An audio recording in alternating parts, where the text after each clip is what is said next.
कुछ लिखा हुआ है। उधर संत इग्नातियुस की मूर्ति के बगल में भी है और यहाँ पर मेरे दाईं ओर।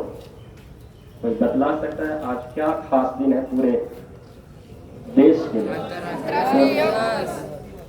पूरे विश्व के लिए? आज 11वां अंतर्राष्ट्रीय योग दिवस है।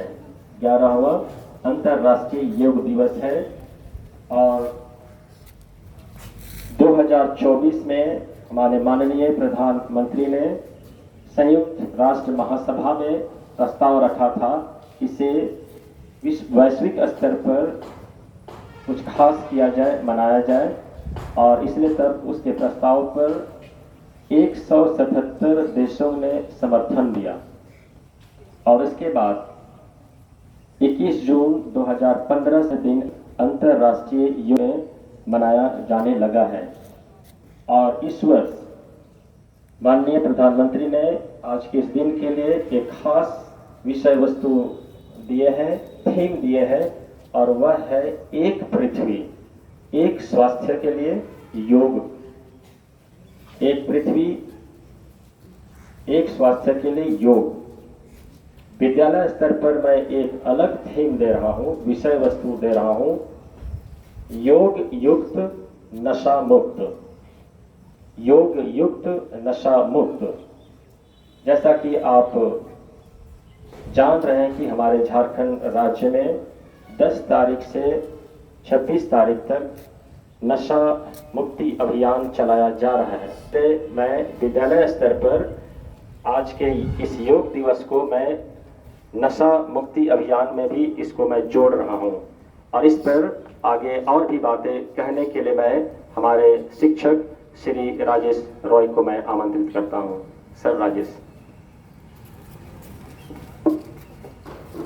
Thank you father. आदरणीय प्रधानाध्यापक महोदय, शिक्षक शिक्षिकाएं एवं मेरे प्यारे विद्यार्थियों, योग दिवस के बारे में फादर ने आप लोगों को बतला ही दिया है। जो हम लोगों के विद्यालय का थीम आज का है कि योग युक्त नशा मुक्त, इस पर ही मैं मुख्य रूप से अपने विचारों को रखूंगा। हमारे देश में एक महान संत हुए स्वामी विवेकानंद। उन्होंने एक शब्द कहा कि स्वस्थ शरीर में ही स्वस्थ मस्तिष्क रहता है, और जब मस्तिष्क स्वस्थ रहेगा तभी हमारा चिंतन स्वस्थ होगा, और जब चिंतन स्वस्थ होगा तो चिंतन के अनुरूप हमारी कार्य पद्धति होगी और उसी के अनुरूप उसका सुफल मिलेगा, बढ़िया फल मिलेगा। आज कई दिनों से हम लोग नशा को लेकर के कार्यक्रम चला रहे हैं और ये बड़े सौभाग्य की बात है कि आज के दिन बीच में ही 21 जून पड़ गया जो अंतर्राष्ट्रीय योग दिवस है। आज जब हम लोग यहाँ पर इकट्ठे हैं, इससे पहले समुद्र में हमारे विशाल युद्धपोतों पर, जलपोतों पर, हिमालय की चोटियों पर, लेह लद्दाख में कारगिल की चोटियों पर हमारे देश के वीर जवान योग कर चुके हैं। तो निश्चित तौर पर हम लोग भी आज योग करेंगे। आज का जो है हम लोगों का मुख्य विषय कि योग युक्त और नशा मुक्त। योग युक्त से क्या होगा? हमारा शरीर स्वस्थ होगा।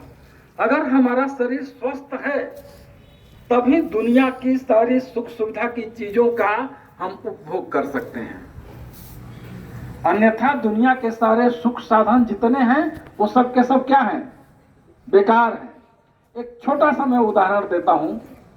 आप लोग कौन सी महंगी कार के बारे में सोचते होंगे? मान लीजिए BMW, मर्सिडीज, रोल्स रॉयल, बड़ी महंगी महंगी कारें हैं। हम लोग तो देखे भी नहीं है अभी।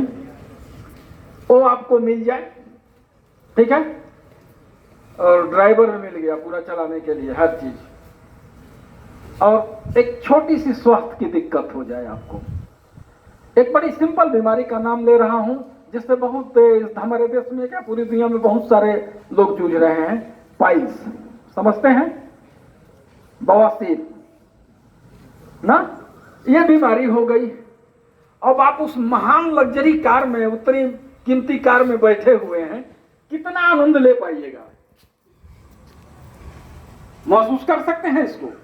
कोई मतलब नहीं रह जाता है उस हानिकार का। क्यों? क्योंकि आपका स्वास्थ्य ठीक नहीं है। दो चीजें हैं, योग और नशा। योग क्या करेगा?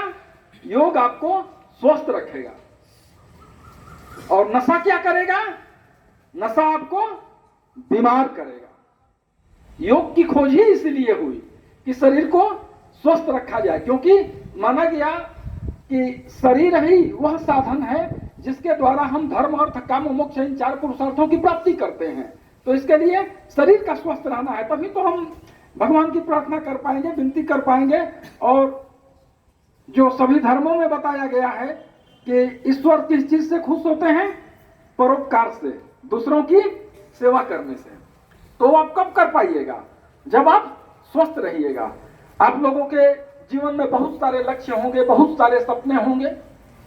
उन सपनों को पूरा करने के लिए एक अच्छे स्वास्थ्य का होना बहुत जरूरी है। और यह स्वास्थ्य, अच्छा स्वास्थ्य कैसे आएगा? योग से आएगा। योग को थोड़ा मतलब मैं विस्तार में दे दूं कि केवल आसनों को करना ही योग्य नहीं है।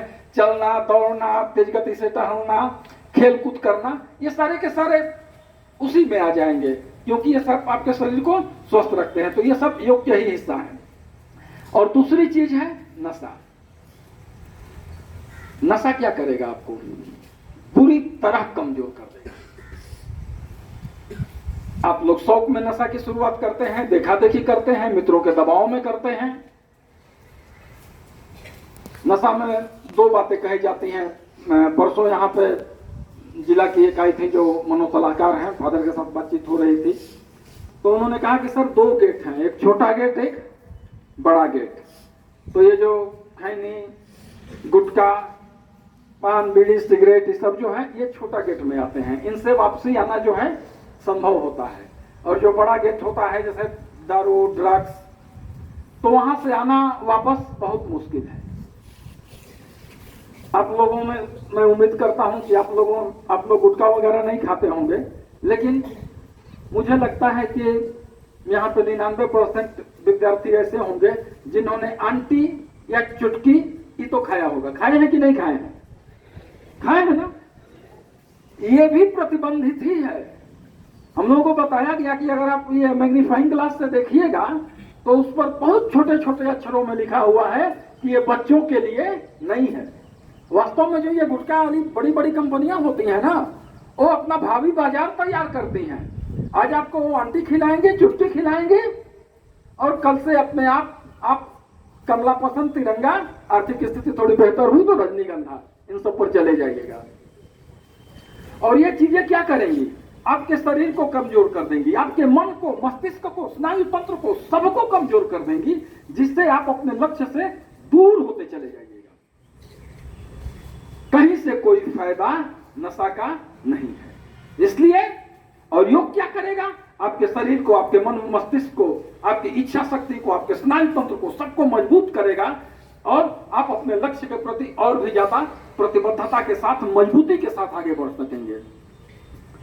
तो हमें किसको चुनना चाहिए? योग को या नशा को? योग को चुनना है, क्योंकि इसी से हमारी उन्नति होगी, समाज की उन्नति होगी, राष्ट्र की उन्नति होगी, और पूरा विश्व समुदाय स्वस्थ और सुखी होगा। इसलिए मैं अभी एक नारा दूंगा, योग से नाता जोड़ेंगे, नशा से नाता तोड़ेंगे।